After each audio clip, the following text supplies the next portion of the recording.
if you're applying to, like if you're in a highly populated city, I would probably start out with a spreadsheet, make yourself some notes on when did you go to class, what teacher was it, what was the vibe like, so that you really know what you're talking about. Because if you come in for an interview eventually, then you should have those things refreshed in the back of your mind, even if it was a couple months ago and you're going in for an interview a little bit later. Like, oh yeah, I took class in January with Janet. She was really great. I really enjoyed blah, blah, blah. It just shows that you are being attentive to details. We love that. We love, love, love that as a studio owner.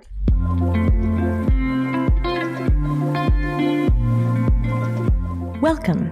Stick around if you want to learn about the art and philosophy of beautiful movement mixed with evidence-based exercise science. We will be having tough and inspiring conversations with other coaches, experts, artists, and athletes. Our goal is to challenge myths, explore concepts, and engage in healthy debate as we dive deep with intrigue and curiosity. I'm your host, Hannah Deutscher. I've been teaching dance, Pilates, and yoga for over 2 decades. And what I've learned is that movement can be the joy that integrates us all together. When we can trust and express ourselves through our bodies, we are unlimited in our ability to change ourselves and our communities for the better. We, as movement teachers and coaches, have the power to help people experience this for themselves. Okay, everyone, let's dive in. Exchanging ideas and changing people's lives one session at a time. This is the Pilates Exchange.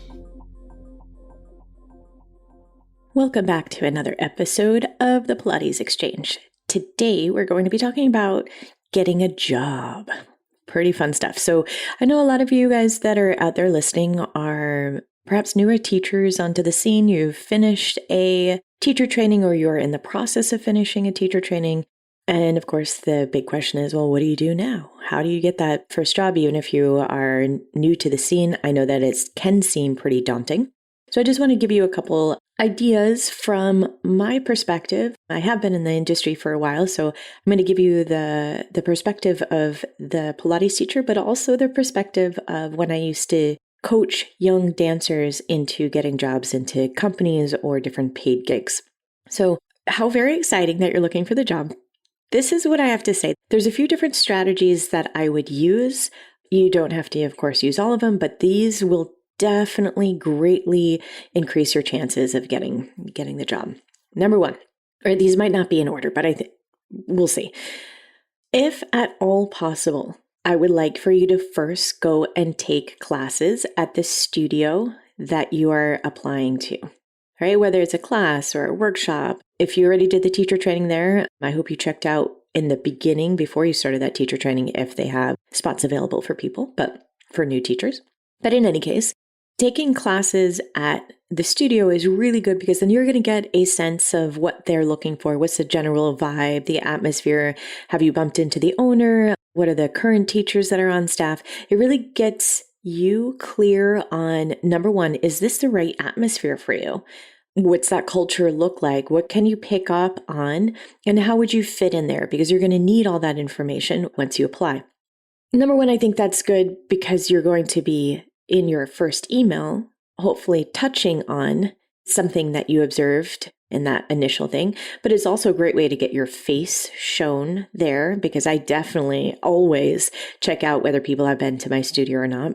I'm not going to give anyone a job that hasn't bothered to come by. That is a personal opinion. Of course, if there's a geographical reason why you can't get out there, say you're moving, then of course that makes sense. Just put that in the beginning email, but you can be looking at the website, which I'll get to that in a second. I want to back up to say, I would say the vast majority of studio owners have smaller studios. There are, of course, those big franchises, multi-million-dollar corporations. And that is, I think, a different ball game than what I'm talking about is a smaller studio. And this is important because a smaller studio that we put our entire life passion. I know that you're passionate as a teacher, but we are putting everything into the studio. Financial risk, our personal lives go into the studio. Many of us have been doing it for years, and we do want help. We are always looking for that right person to add to our team. I would say a lot of us, the problem is finding that right person.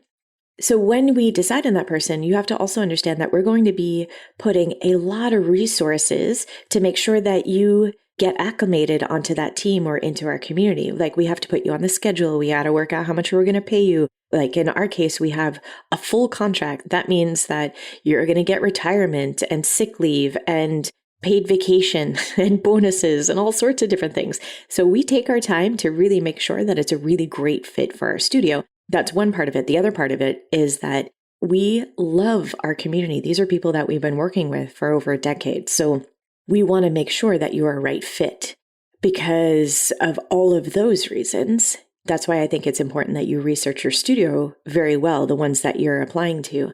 That means showing up for a class, showing up for maybe a workshop, also looking through their website to make sure that also the verbiage that they're using jives with what you do. Like if you are a very, say, I don't know, each person I would hope that has a good firm grasp on the types of people that you excel at teaching. What does your class look like? How can you fit that class within the structure that's already there? What are you offering? What are you bringing to the table?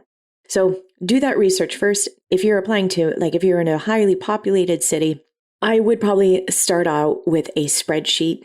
Make yourself some notes on when did you go to class? What teacher was it? What was the vibe like? So that you really know what you're talking about. Because if you come in for an interview eventually, then you should have those things refreshed in the back of your mind, even if it was a couple months ago and you're going in for an interview a little bit later. Like, oh yeah, I took class in January with Janet. She was really great. I really enjoyed blah, blah, blah. It just shows that you are being attentive to details. We love that. We love, love, love that as a studio owner. Next thing. So suppose you've narrowed it down to a group of studios that you would like to apply to. And this podcast is mostly for Pilates teachers, but when you're looking for a place to teach, I don't think you need to limit yourself just to Pilates studios to apply for. Maybe it is like if you're teaching mat classes, maybe it is going into a yoga studio and offering them a different, that would perfectly blend in there. So think outside the box. It doesn't have to be just Pilates. Maybe it's a bar studio. Maybe it's, I don't know, maybe it's a dance school. When I started teaching, I felt underprepared and overwhelmed. I needed to learn how to plan my training so that it made sense, but I wasn't sure what was working and what wasn't. So many teacher training programs leave out the actual art and business of teaching. This is why we created Train the Trainers. Train the Trainers is designed to give you the tools you need to create a powerful learning environment for your students. Gain access to the vault of our collected knowledge where you can learn everything we have to teach you, whether you are a freelance teacher or a studio owner. Get constructive feedback on your teaching with actionable tools you can apply immediately. We can't wait to be part of your teaching journey and to help you grow in your business. Welcome to Train the Trainers. All right, now we're into that first email. All right, I would love for you to give more information in that first email. I can't tell you how many times we get emails, cold emails that don't use the name, my name, Chris's name, any name there. It's just, we could tell it's just a form letter that's been written by ChatGPT. Like, just please personalize it, because that goes, for me, it goes straight into the trash if you have not spent the extra 5 minutes it takes to send the email to the right person. So there's that. I would love you to give more information about where did you study? Even if you're a new teacher, I don't want to have to be pulling, asking more questions. I want everything there in that first email. Where did you study? What do you love to do? When did you come to the studio? What did you think about it? What can you offer? Like all these different, you have to make it your own, but I want to get a sense of who you are in that first email. Also, already put the resume in there. Now, this is a personal preference. Maybe not everyone will agree with me on this one, but I already want to get a sense. Like, if I'm going to go further, I'm going to click on that resume and I'm going to see who you are, and I'm going to save that resume into my folder so I can check back into a later time if I didn't have you right there. But if you didn't include it, the email is going to get erased. So I've noticed over the past, I would say year, we have been getting an influx of emails coming to us, applying for jobs, and they're just not, it's not personalized, but it's also not giving me enough information to go on. And we have to say that the majority of studio owners are wearing many, many hats at the same time. We have very little time to be doing a back and forth with you of, okay, well, where did you study? How many hours was that? Where did you do your apprenticeship? If you just give me all the information, don't make me look for it. And it just shows a respect for my time. You get bonus points from me if you already include your social media in there. So I don't look for a person that has a big social media following at all. Like, I don't care about the followers or anything like that. But I would suggest that any teacher has a separate business Instagram or Facebook or whatever you do. I don't, it depends on your age group, like TikTok. I don't really know what it is, what demographic you're in, but have a professional site. Even if you don't post on there very often, I want to see the values that you're putting out there, because that's important to me. I don't care about what your body looks like. I don't care about all those things. I care about, what are your values? So if we are at absolute no diet culture in the studio, like we don't promote anything that is tone this or burn 10 pounds and do blah, blah, blah. So if I see on your social media that that's the type of work that you do, then I already know it's not a good fit. And it would already be then a no interview. And that is a good thing. You don't want to get into a situation where you're applying and you're getting further and further down this, like, it's not a rabbit hole, but down the funnel of getting a job, just to realize like super late on that it's not a good fit. Even worse than that is that you get into the studio and then we've already invested our time, energy, and resources, and you have also already invested your time and energy and resources, and then to realize it's not a good fit there. So social media helps us sort of suss that out a little bit.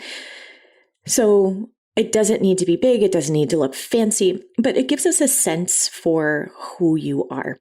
Even better is if you had a short teaching, say on YouTube, that is on an unlisted site, or maybe you have already a YouTube channel. Now, if you're a newer teacher, I don't expect all of that to be there, but having a 15-minute demo on a YouTube helps me see right away if that's going to also be a good fit for us. If that feels a little bit too exposed, no problem. In that email that you send me, I would love for you to say, hey, when can I come in and demo my teaching for you? Or how can I help? That lets me know that you're super interested in that job. And then I will definitely go that next step and see if I can invite you in if it's a good fit up to there. So those are just some of the tools. We go actually quite deep with other aspects of that in our Train the Trainers program, but I think those are a helpful, good start. The next thing, or the last thing, maybe I will, two more things. I want you to follow up. If you don't hear anything on that first email, I want you to send another one, and like a week later. We got a lot of stuff to do, right? I like the follow-up. Sometimes just it's not intentional that I haven't responded back. It's just that there's so many things to do. So that'd be great if you could follow up. If you do get an email back that says, hey, sorry, we're not interested at this time. I just don't have time, or we have no spots available. Fine. Put it on your schedule to email them back in like a quarter of a year. Give 16 weeks. Email again. Make sure you show up if you can and take a class with them at that interim. That would be great practice. Keep you on my mind. I don't know what that was. You understand what I mean. So that's one that would be super helpful. The other thing is that even if you get a no, if you have availability to be on the sub list, tell them. Say, hey, look, I know that if it's possible, because if we go to call you and you're not available, then that sucks. Like it puts you down. But if you had, say, during the summer breaks and you know that you're going to be in the town and that's where a lot of vacations happen, you say, hey, I know that people need to go on vacations and stuff. I'm available in these summer months. I'll be here. If you need a sub, let me know. I'd be happy to jump in. Just having that willingness would already elevate you at the top of my list, if I'm going to be honest, because I always need, I am always looking for that person that has the flexibility and the availability. Now, that is not right for every person, and I don't know what your situation is. But if it is all possible, that would be so, so helpful and definitely elevate you up to that next step.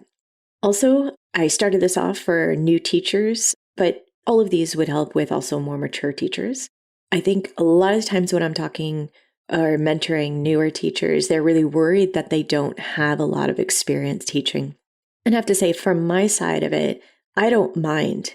I am so willing to work with the right personality and the right person to bring them onto our team and to really nurture them into a very confident teacher. And that we all know, we all started from the ground up. It does take time. As long as I feel like that person is willing to get feedback, willing to work on things and hear what I have to say, then absolutely, that's great. That is absolutely fine for me. So again, for me, it is about the right personality coming into our team, the right fit for our community, also the right offering. I have to try to balance out. I'm always looking for a balance of the teachers and the offerings that we have in our studio. So if you are, say, a very mindful, relaxed teacher that prefers more stretchy classes, then great. Let me know that, because then I could use those skills that you have. If you are a power person and you really like to just go, go, go, and you're dynamic and stuff, awesome. Let me know that, because that might be a great fit as well. All right, my friends, I hope that makes sense and that there's some useful things for you in there. Let me know and hit me up on social media if you have any questions there, or send me an email about any of those tools. Have a wonderful day. Happy teaching, everyone. Thank you so much for joining us today. I hope you enjoyed the conversation. A great cost-free way of supporting us and the podcast would be to give us a 5-star rating. You could also look down into the show notes and grab any one of the free resources for teachers. I hope to see you next week on the Pilates Exchange. Happy teaching, everyone.